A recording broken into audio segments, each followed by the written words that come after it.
अभी तक जितने भी एरर डिटेक्शन के क्वेश्चंस हम लोगों ने किए हैं, एक बात तो उसमें स्पष्ट है कि एरर जो है वो कहीं से भी आ सकता है। एरर जो है वो किसी भी लॉजिक का हो सकता है। एरर वो चाहे आपका वोकैब का एरर हो सकता है, चाहे नाउन का एरर हो सकता है, चाहे सब्जेक्ट या वर्ब के रिलेशन का एरर हो सकता है। इसलिए एरर डिटेक्शन जो है वो इंग्लिश में सबसे डिफिकल्ट पार्ट माना जाता है, एरर को सॉल्व करना। क्योंकि कई बार वो चीजें हमको बहुत इजी लगती है, बट वो इस तरह से ट्विस्ट की जाती है कि हम लोग उसको इजी समझने के बाद भी जो है उसमें गलती कर बैठते हैं। तो उसका यही सॉल्यूशन है, हमारी जो पकड़ है इंग्लिश के ऊपर, हमारे जो कंसेप्ट, हर एक टॉपिक के हमारे जो कंसेप्ट है वो एकदम बिल्कुल क्लियर होना चाहिए। बहरहाल चलिए बात कर लेते हैं। अभी तक 10 एरर हमने किए हैं, उसी श्रृंखला में आगे आज से 11वां हम लोग कर रहे हैं। 11 वाले एरर डिटेक्शन की तरफ बात करें तो इसमें आप देखें 11 वाला जो क्वेश्चन है ध्यान से देखिए, the practices of the lawyers varies from that of the doctors. Repeat करता हूं, the practices of the lawyers varies from that of the doctors. मतलब ये जो लॉयर होते हैं, वकील होते हैं, इन लोगों की जो प्रैक्टिसेस होती है, इन लोगों के जो काम करने का तरीका होता है, इन लोगों का जो प्रोफेशन होता है वो वेरीज होता है, भिन्न होता है। किससे भिन्न होता है? From that of doctors, doctor के प्रोफेशन से भिन्न होता है। क्वेश्चन हम लोगों ने समझ लिया। अब इसमें देखते हैं फर्स्ट वाले पॉइंट में इसमें क्या एरर हो सकता है। देखिए द प्रैक्टिसेस, क्योंकि यहाँ पे स्पेसिफिक प्रैक्टिस की बात हो रही है, प्रैक्टिसेस की बात हो रही है, तो द वाला है, द बराबर है, स्पेसिफाई कर रहा है। यहाँ अगर आप फर्स्ट में देखें तो ये जो प्रैक्टिसेस, यहाँ कुछ गड़बड़ लग रहा है हम लोगों को। तो चलिए पहले क्या करते हैं, मान के चलते हैं फर्स्ट वाला रॉन्ग है। ये फर्स्ट वाला क्यों रॉन्ग है वो हम लोग थोड़ा बाद में देखेंगे। अभी हम लोग आगे बढ़ जाते हैं, देखते हैं कि और भी कुछ एरर है क्या। तो देखिए प्रैक्टिसेस ऑफ द लॉयर, देखिए इससे ना मैं कोशिश करता हूं कि एरर के साथ साथ ना हम लोग स्ट्रक्चर को भी समझें। सेंटेंस का स्ट्रक्चर कैसे फॉर्म हो रहा है, नाउन किस फॉर्म में है, प्रेजेंट टेंस में है कि पास्ट टेंस में है, उस हिसाब से हमारा वर्ब है कि नहीं। सबसे पहले देखिए यही देखना पड़ता है, आर्टिकल बराबर लगा हुआ है कि नहीं है, ये छोटी छोटी चीजें देखनी पड़ती है, सारे कैसे क्लियर करवाना पड़ता है। जैसे हमारा इधर ये, इसको अगर हमने नाउन लिया है तो क्या उसके पहले अप्रोप्रिएट आर्टिकल है। अगर हमारा नाउन सपोज सिंगुलर है या फिर प्लूरल है तो क्या उसके हिसाब से आपका जो वर्ब को बराबर है, या वर्ब अगर सपोज ये प्लूरल है तो वर्ब अगर सिंगुलर है या प्लूरल है, तो वो सारी जो कंसेप्ट है वो देखना पड़ता है। उसी हिसाब से मैं आप लोगों को समझा रहा हूँ फ्रेंड्स। तो देखो आप द प्रैक्टिसेस, यहाँ मान के चलो कुछ रॉन्ग है, क्या रॉन्ग है वो भी मैं बताऊंगा। ऑफ द लॉयर्स, किसकी प्रैक्टिस? वकीलों की प्रैक्टिस। तो यहाँ ऑफ द लॉयर्स एक से ज्यादा है, ठीक है, कोई प्रॉब्लम नहीं है। वेरीज, अब अगर आप यहाँ पे देखते हैं कि ये आपका वर्ब है, वेरीज आपका क्या है? वर्ब है। और ये जो वर्ब है ये आप ध्यान से देखिए कि ये किस फॉर्म में दिया हुआ है? सिंगुलर फॉर्म में दिया हुआ है। देखो एरर कटेगा, देखो करेगा कि भैया वर्ब तो आपका किस फॉर्म में दिया हुआ है? सिंगुलर फॉर्म में दिया है। तो अगर वर्ब सिंगुलर फॉर्म में दिया है तो ये वेरीज जो है ये किसकी बात कर रहा है? जिस सब्जेक्ट की बात कर रहा है वो सब्जेक्ट भी सिंगुलर फॉर्म में आना चाहिए। अभी तो हम लोग प्रैक्टिस कर रहे हैं, तो यहाँ पर मैंने एक बड़ी सी कलरफुल हेडिंग डाली हुई है कि ये जो एरर हम लोग कर रहे हैं वो error detection based on noun है। पर एग्जाम में दोस्तों ऐसी कोई भी हेडिंग नहीं डालने वाला है, वहां तो हमको फिर अपनी खुद की अंडरस्टैंडिंग से ही जाना पड़ेगा। तो जब एग्जाम फेस करते हैं उससे पहले हम लोग इतने सारे कॉन्सेप्ट, इतने सारे रूल्स सब पढ़ लिए होते हैं कि सब रूल्स, कॉन्सेप्ट और सब चीजों की एक खिचड़ी दिमाग में बन के फिट हो जाती है। तो वहां फिर ये पहचानना कि यार नाउन का है ये, कि प्रोनाउन का है, कि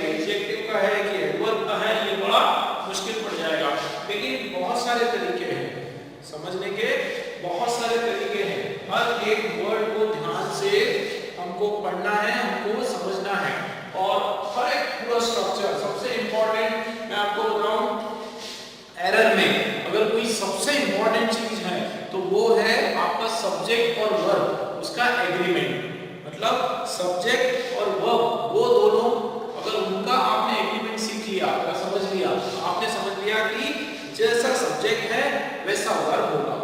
अगर आपका सब्जेक्ट एक से ज्यादा है, प्लूरल है, तो आपका जो वर्ब है वो भी प्लूरल होगा। अगर आपका सब्जेक्ट सिंगुलर है तो आपका वर्ब भी सिंगुलर होगा। ये इतनी सी चीज आपने समझ ली तो 50% आपका एरर जो है वैसे ही आपको पता चल जाएगा। चलिए यहाँ देख लेते हैं। फर्स्ट में प्रैक्टिसेस, मान लीजिए हमको नहीं पता चलिएगा कि एक पॉइंट के लिए हमको नहीं पता कि ये रॉन्ग है, ठीक है, फिर हम देख लेते हैं। The practices of the lawyers varies. अब आप देखिए वेरीज, वेरीज में क्या दिया हुआ है, यहाँ पर सिंगुलर है, यहाँ पे सिंगुलर है, तो जाहिर सी बात है, देखो एक तो हमको सपोर्ट कर रहा है, ध्यान से देखो दोस्तों, एक तो ये जो वर्ब है हमारा, ठीक है ना, ये वर्ब हमारा सिंगुलर है, तो ये वर्ब अगर सिंगुलर है आपका, तो आपका जो सब्जेक्ट है वो भी सिंगुलर होगा। Verb singular, subject singular, subject singular, verb singular, उसका वाइस वर्सा, वर्ब प्लूरल तो सब्जेक्ट प्लूरल, ये आपको ध्यान रखना है। तो वर्ब यहाँ पे सिंगुलर है तो सब्जेक्ट यहाँ पे सिंगुलर होगा, सिंगुलर होगा। एक तो पॉइंट हमारा सपोर्ट ये हो जाएगा कि भैया प्रैक्टिसेस नहीं होता है, प्रैक्टिस होता है। क्या होता है? प्रैक्टिस होता है। एक और सपोर्टिंग पॉइंट ये है कि प्रैक्टिस का कभी भी प्रैक्टिसेस होता ही नहीं है। प्रैक्टिस जो है वो हमेशा वो सिंगुलर फॉर्म में एग्जिस्ट होता है, चाहे उसका प्लूरल मीनिंग भी हो तो भी वो प्रैक्टिस ही हम कहते हैं, उसके साथ एस नहीं लगाते हैं। तो देखो दो तरीके से हमने इसका एरर पता कर लिया। एक तो वर्ब की हेल्प से हमने एरर पता कर लिया, दूसरा जो है ये हम अगर याद रख पाए कि प्रैक्टिस जो वर्ड है पर्टिकुलरली उसके साथ ईएस तो आता ही नहीं है, तो भैया प्रैक्टिस के साथ ईएस नहीं आता है। एक तो ये तरीका, दूसरा तरीका भैया यहाँ पर आप देखो कि हमारा जो वर्ब है, हमारी जो क्रिया है वो एक वचन में है, सिंगुलर है। अगर वो सिंगुलर है तो यहाँ पे ये भी सिंगुलर होगा, मतलब ये आपका प्रैक्टिस होगा, प्रैक्टिसेस नहीं होगा। बहुत इंपॉर्टेंट है दोस्तों, ध्यान से एकदम इसको समझने की कोशिश करिए, ठीक है। ये पूरा नहीं होगा, प्रैक्टिस होगा। आगे बढ़ते हैं। लॉयर वर्ब आपका सिंगुलर है, आगे बढ़ते हैं। From that of the doctors, ये कंपैरिजन होगा। दैट ऑफ मतलब आते हैं जब हम किसी से कंपेयर करते हैं, ठीक है, मीनिंग की ये जो लॉयर्स की जो प्रैक्टिस है ये डॉक्टर्स की प्रैक्टिस से अलग है, भिन्न है, वेरी करता है, ठीक है। ये प्रैक्टिस जो शब्द है, प्रैक्टिस जो शब्द है ये होता है प्रोफेशन। जैसे आपने देखा होगा कि लॉयर, वकील है या डॉक्टर है, वो प्रैक्टिस करते हैं, ठीक है, उनके प्रोफेशन में प्रैक्टिस होता है, मतलब प्रैक्टिकली वो लॉयर जो है वो प्रैक्टिकली केस को फेस करता है। वैसे ही डॉक्टर जो है वो भी प्रैक्टिकली पेशेंट्स को ट्रीट करता है। तो वो ऐसा कोई प्रोफेशन करते हैं जिसमें उनको एक्ट करना पड़ता है, प्रैक्टिकली उनको वो अपने प्रोफेशन को शो करना पड़ता है, इसलिए वो उनको प्रैक्टिस कहा जाता है। तो कभी भी प्रैक्टिस की बात हो तो प्रैक्टिस का कभी भी प्रैक्टिसेस नहीं होगा, प्रैक्टिस का कभी भी प्रैक्टिसेस नहीं होगा। चलिए आगे बढ़ते हैं। 12th वाले क्वेश्चन को देख लेते हैं, स्टार्टिंग से देखते हैं। अदिति वाज अनएबल, ये किसमें चल रहा है ना, पास्ट टेंस में आ गया है। Aditi was unable to support her parent even though both of them had no income of their own. I repeat कर रहा हूँ question. Aditi was unable to support her parent even though both of them had no income of their own, ठीक है। Aditi was unable to support her parent even though both of them had no income of their own। इसका meaning समझ लेते हैं।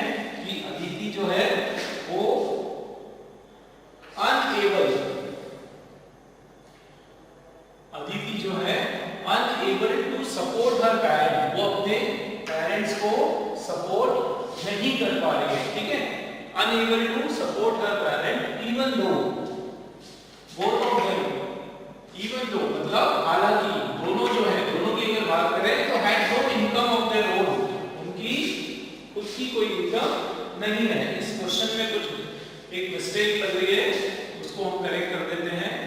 ये question का ही error है, तो इसको हम करेक्ट कर देते हैं कि यहाँ पर अनएबल नहीं होगा, एबल होगा। ठीक है, ये क्वेश्चन का ही एरर है, ये कोई हमारा इसका एरर नहीं है। तो एक बार देख लेते हैं कि देखिए अदिति वाज एबल, मतलब Aditi was able to support her parent even though both of them had no income of their own. इस क्वेश्चन का मीनिंग निकल के आ रहा है कि हालांकि दोनों की जो है खुद की कोई अर्निंग नहीं है, दोनों की खुद का कोई सोर्स ऑफ इनकम नहीं है, उसके बावजूद अदिति जो है वो अपने पेरेंट्स को सपोर्ट कर पा रही है। ठीक है, अब इसका समझ लेते हैं कि प्रॉब्लम कहां पर है। Aditi was able to support her parent. इस क्वेश्चन में आप लोग ध्यान से देखें, यहां तो हमने देखा इसमें कोई प्रॉब्लम नहीं है, able to support her parent. अब आप देखें कि ये यहाँ पर बात किसकी हो रही है, अदिति जो है वो सपोर्ट कर पा रही है, किसको सपोर्ट कर पा रही है, उसके पेरेंट को। और ये जो पेरेंट है, जब हम माता और पिता दोनों की बात करते हैं, हमारे माता पिता दोनों की बात करते हैं, यहाँ पर जो है अदिति जो है वो किसको सपोर्ट कर पा रही है, अपने माता को और अपनी माता को और अपने पिता को। तो जब दो लोगों की बात होती है तो ये पेरेंट आपका प्लूरल फॉर्म में आएगा। पेरेंट जो है केवल पेरेंट का मतलब होता है एक सिंगल पेरेंट, या तो माता या फिर पिता। ये बहुत इंपॉर्टेंट कांसेप्ट है, इसको याद रखिए दोस्तों कि पेरेंट जो है वो किसी एक की बात होती है, या तो माता की बात होती है या पिता की बात होती है। लेकिन जैसे हमने एस लगाया मतलब दोनों की बात हो रही है, मतलब वो प्लूरल फॉर्म में एग्जिस्ट करता है। ठीक है, अब आप तो इसलिए आप ध्यान रखिए कि अदिति वाज एबल, क्योंकि दोनों की अदिति बात कर रही है तो Aditi was able to support her parents, यहाँ पर एस आएगा, यहाँ पर एरर है। Even though both of them, दोनों जो है उनके पास कोई भी had no source of income. ठीक है, इनकम होता है और उनके पास अपनी कुछ की कोई इनकम नहीं, लेकिन उसके बावजूद जो है अदिति जो है अपने पेरेंट को सपोर्ट कर पा रही है। ये हमारा क्वेश्चन नंबर 12 था। क्लियर हुआ आप लोगों को डाउट? नेक्स्ट हम लोग देख लेंगे 13 में। आप देखिए, mister Khanna gave me 2 important informations I had been waiting for the previous 6 months. I repeated, Mr. Khanna gave me 2 important information I had been waiting for the previous 6 months. ठीक है, तो मिस्टर खन्ना जो है उन्होंने मुझे 2 बहुत ही महत्वपूर्ण जानकारियां मुझे दी, जिसका मैं इंतजार कर रहा था, जिसका मैं वेट कर रहा था। और प्रीवियस 6 मंथ, कितने महीनों से इंतजार कर रहा था उस जानकारियों का, उस इंफॉर्मेशन का। पिछले 6 महीनों से मैं उसका इंतजार कर रहा था। वो इंफॉर्मेशन जो है मिस्टर खन्ना ने मुझे दी। चलिए देख लेते हैं। तो फर्स्ट अगर हम लोग देखें तो पहले में मिस्टर खन्ना गिव, मतलब ये पास्ट टेंस का सेंटेंस है दोस्तों, पास्ट टेंस में ये चलेगा आगे। गिव ही, मुझे दिया, उन्होंने क्या दिया, 2 इंपॉर्टेंट इंफॉर्मेशंस।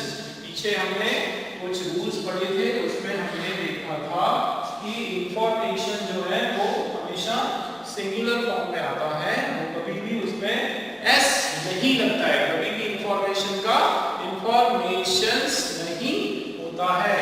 यहाँ हमारा एरर पता चल गया। लेकिन देखिए, हाँ, मिस्टर खन्ना गिव मी 2, यहाँ पे आ गया नंबर। अब ये बड़ी समस्या खड़ी हो गई कि इधर तो आ गया नंबर और क्लियरली दिख भी रहा है। जनरली इंफॉर्मेशन जो है वो क्या होता है, अनकाउंटेबल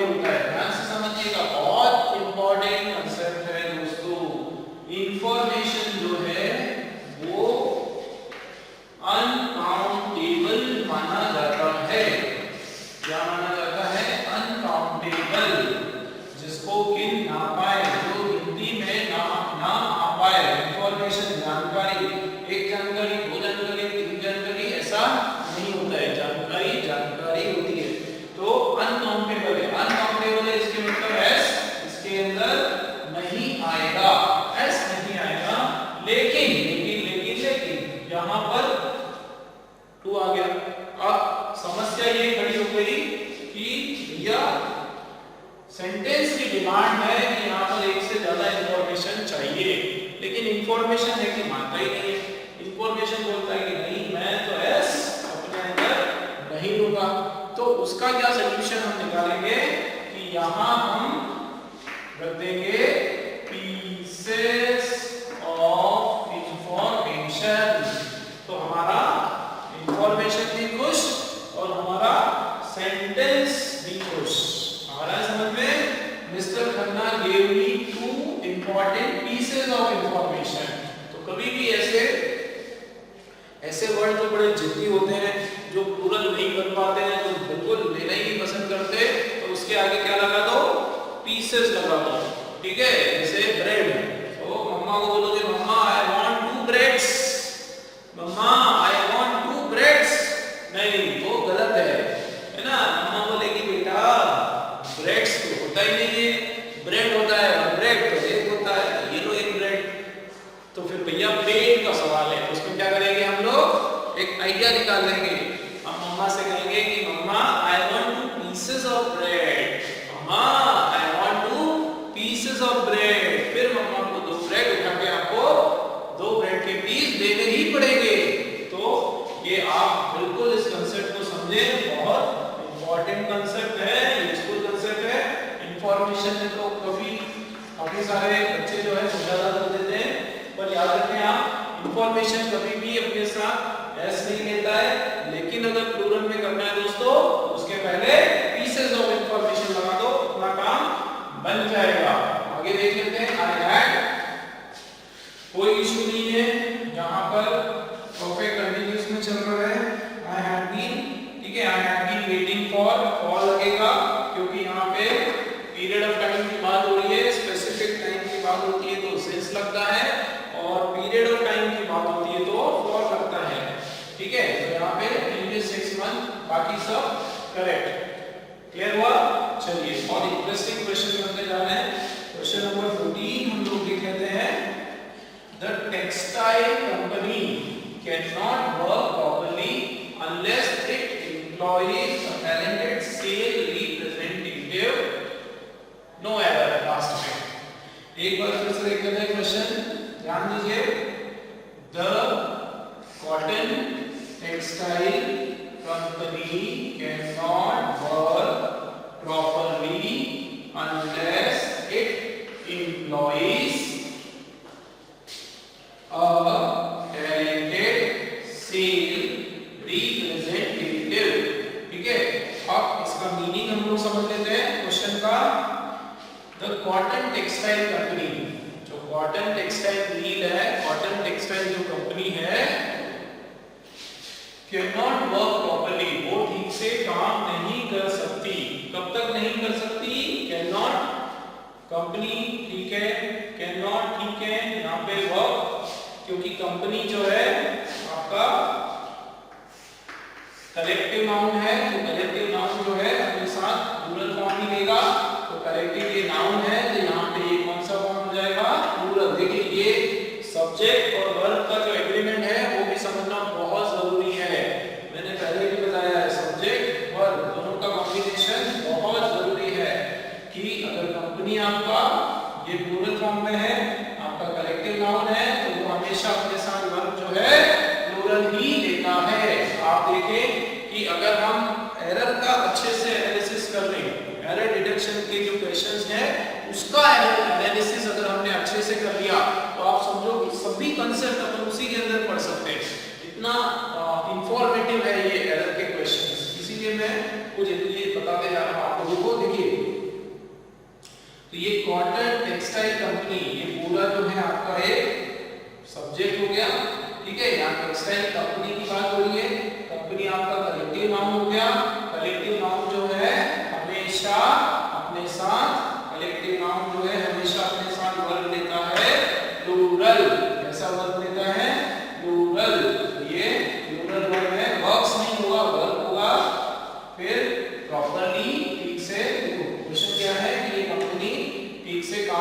कर पाएगी। कब तक नहीं कर पाएगी? अनलेस, जब तक कि इट एम्प्लॉयज, जब तक कि वो लोगों को रख ना ले। एम्प्लॉयज मतलब रोजगार ना दे, किसको ना दे? Talented sale representative, talented sales के बंदों को जब तक ये कंपनी नहीं रखेगी तब तक तो ये कंपनी अच्छे से ग्रो नहीं कर पाएगी या काम नहीं कर पाएगी। अब यहाँ कोई प्रॉब्लम नहीं है, वर्ब आपका बराबर है अनलेस, जब तक कि नहीं, ठीक है, वो भी बराबर है इट एम्प्लॉयज। तो यहाँ पे इट क्यों बोला है? देखो इट का भी इंपॉर्टेंट कांसेप्ट है, क्योंकि ये आपका नॉन लिविंग है कंपनी, ठीक है। अब नॉन लिविंग है और न्यूट्रल जेंडर है। न्यूट्रल जेंडर, जेंडर का मतलब होता है कि ना तो मेल है, कंपनी जो है ना तो मेल है और ना फीमेल है, ठीक है। तो कंपनी जो है वो क्या है? नॉन लिविंग थिंग है। अब नॉन लिविंग थिंग है मतलब उसका कोई जेंडर नहीं है। तो जिसका कोई जेंडर नहीं है उसको अगर फिर उसके बाद प्रोनाउन लगाना है तो इट प्रोनाउन लगाते हैं। कौन सा प्रोनाउन लगाते हैं? इट प्रोनाउन लगाते हैं। फिर से सुनिए मेरी बात, ये भी बहुत इंपॉर्टेंट चीज मैं बता रहा हूं आप लोगों को कि यहां देखो, यहां पे द कॉटन टेक्सटाइल कंपनी की बात हो रही है। अब आप देखोगे जो कॉटन टेक्सटाइल कंपनी है ये नॉन लिविंग फैक्टर है। अब ये नॉन लिविंग फैक्टर है तो इसमें इसका ना तो मस्कुलाइन जेंडर है ना इसका फेमिनाइन जेंडर है, ठीक है। अब इसके लिए जो प्रोनाउन यूज होगा वो कौन सा होगा? इट। कौन सा होगा? इट, ठीक है। अगर सपोज यहां पे आता, सपोज यहां पर आता द ब्रिटिशर्स, क्या आता? अंग्रेज, द ब्रिटिशर्स आता। The Britishers can not work properly unless their, यहां क्या आ जाएगा? देयर्स। यहां पे इट बन के क्या हो जाता? देयर्स हो जाता। देखिए मैं यहां पर लिख देता हूं कि अगर आपका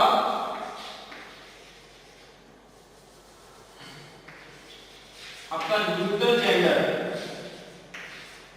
न्यूट्रल जेंडर जो है दोस्तों नॉन लिविंग चीजों के साथ होता है। न्यूट्रल जेंडर अगर आपका हुआ तो बाद में जो प्रोनाउन आता है वो इट प्रोनाउन आता है। कौन सा प्रोनाउन आता है? इट प्रोनाउन आता है, ठीक है। ये प्रोनाउन वाला सेक्शन जब आप लोग पढ़ने वाले हैं तो पूरा डिटेल में इसको स्टडी करेंगे, बट क्योंकि क्वेश्चन में आया है तो आप लोग इसको भी समझते चलिए, ठीक है। तो एरर यहाँ इसमें भी एरर आ सकता है, जरूरी नहीं है कि आपका जो एरर है वो यहीं पर, इसमें भी एरर आ सकता है। तो ये बराबर है आपका, फिर से मैं बता रहा हूँ, द कॉटन टेक्सटाइल कंपनी जो कि नॉन लिविंग फैक्टर है, कैन नॉट वर्क, ये कलेक्टिव नाउन है तो यहाँ पे वर्ब आपका, अगर नाउन कलेक्टिव तो वर्ब भी आपका प्लूरल फॉर्म में, कोई प्रॉब्लम नहीं है। आगे बढ़ते हैं, अनलेस इट भी बराबर है क्योंकि ये नॉन लिविंग फैक्टर है। एम्प्लॉइज वो भी बराबर है, ऐसा आएगा इट के बाद हमेशा। और टैलेंटेड सेल रिप्रेजेंटेटिव, अब यहां आप देखें टैलेंटेड सेल रिप्रेजेंटेटिव, यहां पे टैलेंटेड सेल नहीं, यहां पे बात हो रही है टैलेंटेड सेल्स। किसकी बात हो रही है? Sales representative, talented sales representative होगा। क्यों? क्योंकि यहां पर प्लूरल फॉर्म में बात हो रही है। किसकी बात हो रही है? प्लूरल फॉर्म में इसकी बात हो रही है। तो एरर हमारा कहां पर आ रहा है? सेल के बजाय सेल्स रिप्रेजेंटेटिव में। एक बात याद रखिएगा कि सेल रिप्रेजेंटेटिव्स भी नहीं होता है, मतलब एस अगर लगेगा तो वो इसमें लगेगा, सेल्स में लगेगा, रिप्रेजेंटेटिव्स में नहीं लगेगा, ठीक है। सेल्स होता है, सेल कुछ नहीं होता, सेल्स होता है, सेल्स रिप्रेजेंटेटिव, ठीक है। या इस तरह का कभी भी कोई कंपाउंड वर्ड अपन बनाते हैं जो बीच में स्लैश से बनकर बीच में ऐसा कोई कंपाउंड वर्ड बनता है तो उसमें अगर एस कभी लगना है तो वो एस हमेशा फर्स्ट वाले वर्ड में लगता है, ठीक है। ये याद रखना है, कभी भी अगर एस लगना है कंपाउंड वर्ड में तो वो एस जो है वो कहां पे लगेगा? यहां पे आएगा। सेल्स रिप्रेजेंट, जैसे मदर्स इन लॉ होता है ना, वैसे यहां पे सेल्स रिप्रेजेंटेटिव, ये आपको याद रखना है, बाकी इसका करेक्ट है। चलिए 14 वाला क्लियर हुआ आप लोगों को, 15 वाला देख लेते हैं। 15 वाला आप देखें,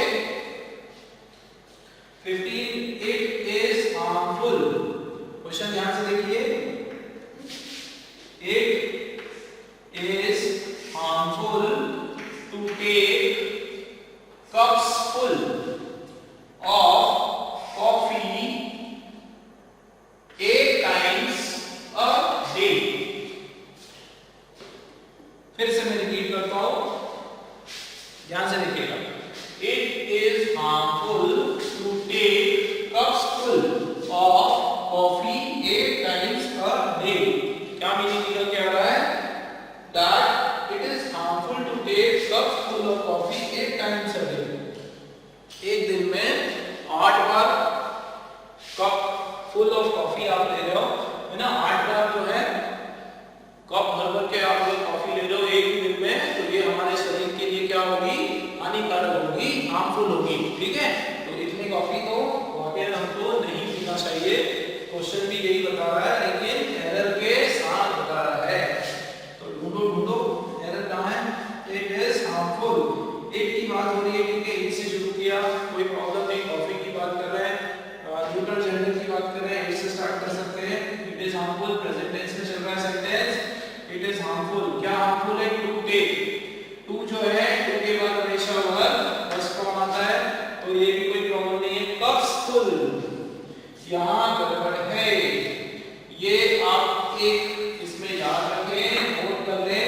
कभी भी ऐसे फुल करके कोई सफिक्स आता है, फुल करके कोई आता है और उसमें अगर एस लगाना है तो वो फुल के बाद लगेगा. जैसे स्पूनफुल्स, अगर उसको प्लूरल करना है तो ये कप्स फुल कुछ नहीं होता है, ये कप फुल्स होता है. कप फुल मतलब कप फुल को अगर ऐसा ये कंपाउंड वर्ड हमने लिया और इसके साथ अगर इसको प्लूरल करना है, प्लूरल इसको करना है, तो ये एस जो लगेगा वो एस लास्ट में लगेगा, फुल के बाद लगेगा. कप फुल्स होता है या फिर स्पूनफुल्स होता है. क्या होता है? स्पूनफुल्स. कभी भी स्पून्स फुल नहीं होगा, स्पून्स नहीं, क्योंकि कप तो एक ही होता है. कप फुल्स, ठीक है. ऐसे 10 फुल कप भरे हुए, तो कप एक ही होता है, एक ही जैसा होता है. कप प्लूरल नहीं होगा, कप फुल्स होगा. ठीक है, प्लूरल करना है अगर इसका तो एस फुल के बाद एस लगाएंगे. ठीक है, बाकी ऑफ कॉफी बराबर है 8 टाइम्स. कितनी बार? 8 टाइम्स अ डे. ये क्लियर हुआ? अब इस एरर को करने के बाद आप लोगों को ये तो आइडिया लग गया होगा कि इसमें एक तरह से ये कंप्लीट एक्सरसाइज है. हमारे पूरे इंग्लिश के लैंग्वेज के पेपर की पूरी एक्सरसाइज है. कितने सारे कांसेप्ट हम लोग सीखते हैं. हम लोग प्रोनाउन के भी एरर इसमें आ जाते हैं, इसमें सब्जेक्ट वर्ब के भी एरर आ जाते हैं. आप लोग अगर घर पे इसको प्रैक्टिस करें तो मैं आपको रिकमेंड करूंगा कि आप जितना ज्यादा हो सके एरर डिटेक्शंस के क्वेश्चंस करें. आप लोग कहीं से भी, किसी भी सोर्स से, कोई भी अच्छी बुक से, हमारे वीडियोस से एरर डिटेक्शन के क्वेश्चन जितने ज्यादा आप हिट करोगे उतने ही लाइफ में और आपकी एग्जाम में हिट जाओगे दोस्तों. फिर मिलते हैं अगले कुछ रूल्स के साथ. Thank you.